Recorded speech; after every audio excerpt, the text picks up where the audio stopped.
bloody dark in here. Good morning, everybody. There we go, back into the light there. So it's been a while. It's been a while since I put up a video, you know. It's why? Well, because I'm on Easy Street now. It's just I don't know what it is, but I'm just enjoying part-time. I'm still coming up. I mean, there's not that much to do. I'm just coming up and picking veg. But what I wanted to do today was just show you what it's like now in September, the garden. Just to give you, you know, like a few little things that are kind of happening, that have happened since the last time. First up, the best thing I want to show you, or the one that's it's probably not going to work, is these tomatoes. Remember these tomatoes? These was the 50p tomatoes that I got from Emily's garden centre, and they're just looking, I'm so close, but I'm so close to probably frosts as well, but there is an abundance of tomatoes on. Do you know what I mean? These are the Roma ones, and look, man, it's just everywhere. Do you know what I mean? But it's just there's a couple are going a little bit red, you know, they're starting to go. There's a one down there, it's actually got a little nibble mark on it, but there's so many, and I just think the frost's gonna get it before I get a chance, and they can just do with probably fattening up a little, you know what I mean? Just if this was like coming into August, early August, I might have just getting away with it, but as we're coming into October, I'm not. Look at, man, there's just loads there. I'm not sure. And I once did the kind of, what do you get, the fermented green tomatoes, and they were all right. Do you know what I mean? They weren't kind of, for me, personal taste, they weren't anything exciting. So I'm going to have so many green tomatoes that, I don't know, they'll probably just, I have no idea what to do with them, you know what I mean? It's like end of sale season clothes, you know what I mean? Like all these little kind of shorts and everything, what do you do with them? So that is the tomatoes, and like I say, I'd try this again, but you need to get, you know, because obviously this is a nice little spot for the tomatoes to grow, you know, but you're battling with the kind of the frosts, you know what I mean, and the cold snaps to get them out. Oh, it's a right, it's a struggle. It's a struggle. So as you can see as well, we've had, and I'll show you around, we've had some wind we've had some belting winds this last week, and this is me leeks. These were a mixture of leeks. These were like the giant Bulgarian ones, which seem to be kind of getting hit the most by the wind and just all keeling over. And the normal, I think they might be like, say, Musselburgh leeks or something like that. They've lasted a bit longer. We've been getting the leeks, but not on, like I say, just the odd time. I wanted them, you know, maybe keep them a little bit longer for the stews, but you know, I'm gonna pull one and just see what they're like for the day. But wind's been a bit of a, and I'll show you a little few more things, it's been a bit of a bugger of late. Let me take you over to the sweet corn and again show you the wind. And to be honest, we're nearly finished in the sweet corn bed. I've been coming up daily and getting them. We've been having them just all the time, and it's actually pretty hard probably now to find some, you know, because the plants I kind of say that one there's got nothing on, or there's a one with, and they've been lovely. Do you know what I mean? But this bed now is kind of, I could probably, what remains of them sweet corn, I could probably just pull and just take down and they'll keep in the fridge and no problem, because I want this bed. This is the bed I've decided for my first batch of, say, like next year's garlic. This is the bed I'm going to use for that, you know. So, and it's not that long. You know, like I'm starting to kind of look around catalogues and online for garlic, and you know, get ready, and it just seems like 5 minutes ago. Do you know what I mean? I was putting it in, you know, I put a whole load of garlic in there, and we're going through that garlic at the moment, and to be honest, you can't get enough garlic, you know what I mean? So that's going to be the first bed of garlic. So those sweet corn, although it looks, you know what I mean, they're ready to come out and they're ready to just be composted away. So I want to also show you the bed that the camera's on there now, and this is the spring broccoli bed. Now I've got two beds. One's being kind of closeted and mothered in with the kind of the netting over, you know, the what do you call the scaffolding netting, and they seem fine there away, you know what I mean? What I've noticed is though, those stalks on those plants seem a little bit thinner than these ones.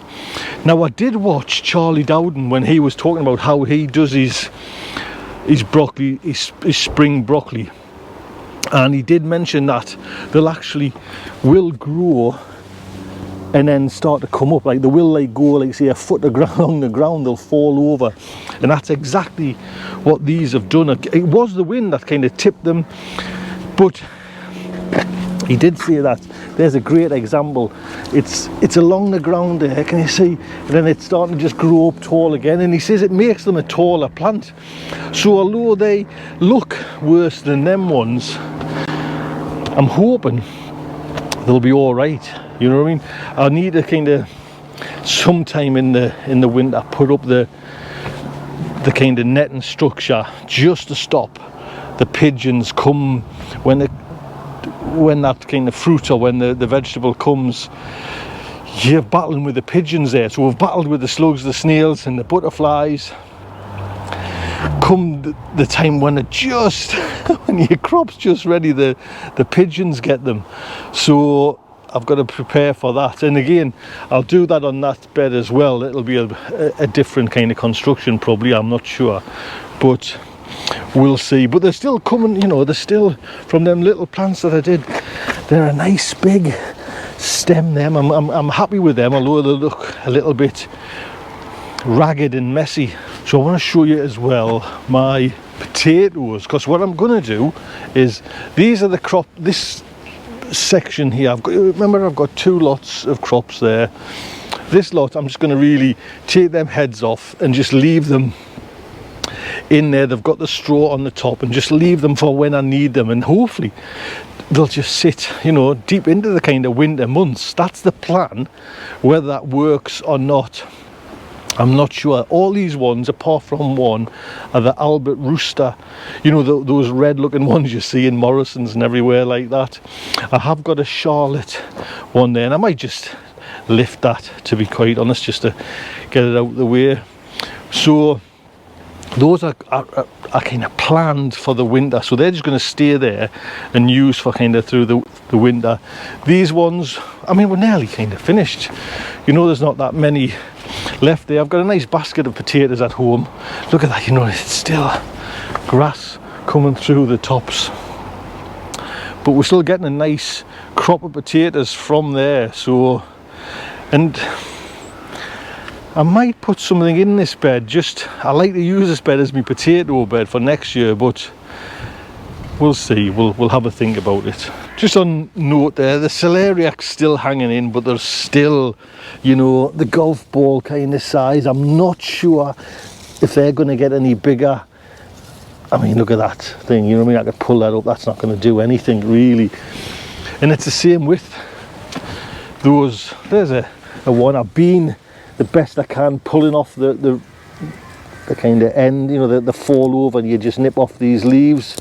So I've been doing that, but they just never seem to have took off, and I've mothered them, to be honest, you know what I mean? I've watered them and watered them, and the same, this was a great crop of them when I put them in, but they just seem static, to be honest. Nothing doing, nothing.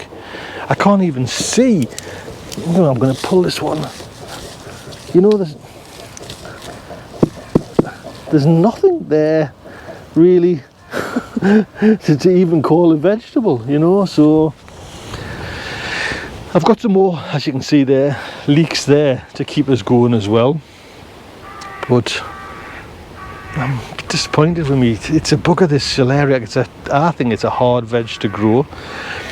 With the rab, this is the kind of the 60-day. I've seen Steve said it was 40-day, so I have been getting some. And someone did mention that there. There's a good, nice little example of. Can you see? So we have now been picking it because I didn't know when to pick it, but someone in the comments mentioned just pick it now, John, pick it now. So it was like, oh, right. And yep, it's lovely. It's absolutely gorgeous. 60-day or 40-day, you know what I mean? It's like you're done and dusted. Another crop in. Move on. Thank you very much.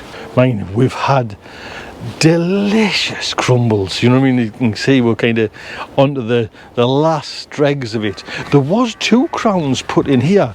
Now this other crown seemed to work, but it didn't nowhere near. You know what I mean? So it would have been nice. I'm not going to split that one yet because I don't want to, you know, chance anything. But eventually I might just split it and move it over. But for now I'm going to pick them last ones, and we'll have one more crumble. Let's just see what's life's like in the Polytunnel. It's, yeah, I mean, it's cold now. You know, there's like the sun hasn't got much heat in. It's starting to go. So as you know, I picked the aubergines. I got one more yesterday, and there's only three on them plants now. They'll be kind of going out soon. Me bok choy is, it's all right. We've been using it. I've just noticed there this one's getting, all of a sudden it's just starting to get, but Daisy off me off me veg there, come on. So beetroot's nearly ready for picking. The chicory seems to be coming along, but there doesn't seem to be any difference between that chicory, which is the same plant mind you, and the chicory that I've got out in the open. They both seem the same. What? Is that what you're doing, man? What's going on? So they both seem to be at the same stage, you know. I've got me Christmas potatoes there. The carrot, remember I put some carrots there.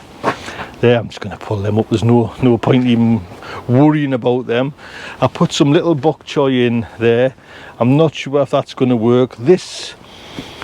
The Ford hook chard looks like it's taken off, so that's all right. I'm happy with that. I've got that big chard outside as well to keep us going through the months.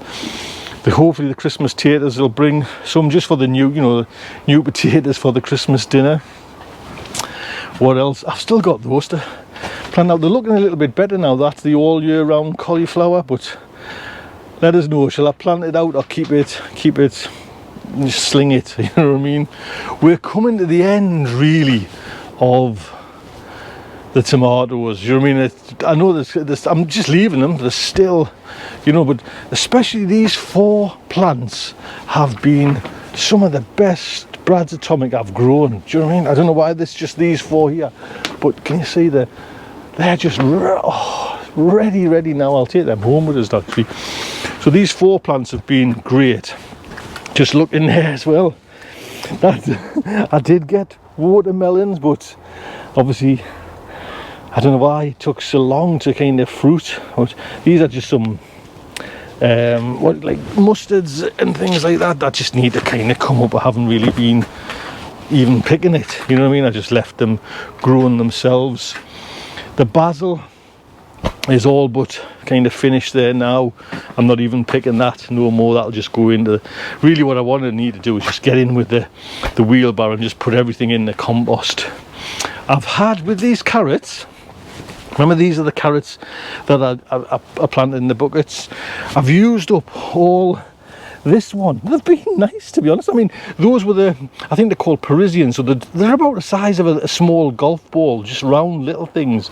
But we had the last of them yesterday, so it's okay. This has been, to be honest, a roaring success from such a poor start. If you remember, I had 4 of these reapers. I'd been nursing them in the, just look at that, touching a reaper there. So I've got lots, I mean, there's just little ones as well, but there's some nice size ones, but it doesn't matter if it's little or big, it'll blow your head. So I was intending to take this plant to, I'm not sure, to be honest, what to do. I mean, it's kind of finished there now and the fruit's ready, and I might just take the whole plant and let it dry off, and then we'll just give away some of the seeds. Dare I use one in a stew. So, like I say, we're the beginning of October there now, and the garden's well and truly into a new phase in its ongoing cycle. But I'm hoping I've set enough veg where I've got something for these coming dark months. Anyway, look after yourself, take good care.